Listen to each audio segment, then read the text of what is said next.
50 000 ląstelių mirė ir atsinaujino per tą laiką, kol aš pasakiau šitą sakinį. Įsivaizduok, kokiu greičiu atsinaujina mūsų organizmas, jeigu mes suteikiam tam tikras sąlygas jam reikalingas, kad padėtume tai padaryti. Žmogaus kraujagyslės bendras ilgis sudaro maždaug 100 000 km. Įsivaizduok, kokiu greičiu turi judėti kraujas. Kraujas, mūsų spaudimas arterijose, kraujagyslėse yra toks, kad vamzdžiais galėtų pakelti kraują iki 4 aukšto. Tai jeigu tau kraujas nenuteka į mažąjį dubenį, nenuteka į tavo pasididžiavimą, įsivaizduok, ką tu darai su savo organizmo viduje.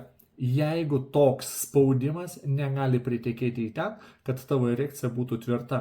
Laikas susimastyti, kodėl susiaurėja kraujagyslės, kodėl pasidaro netokios elastingos, netokius tamprios kraujagyslių sienelės ir kodėl mūsų kraujas tirštėja ir jo takumas pasidaro neefektyvus tau, kad veiktų puikiai tavo reprodukcinė sistema. Iškilo klausimų? Parašyk man, pasikalbėkim.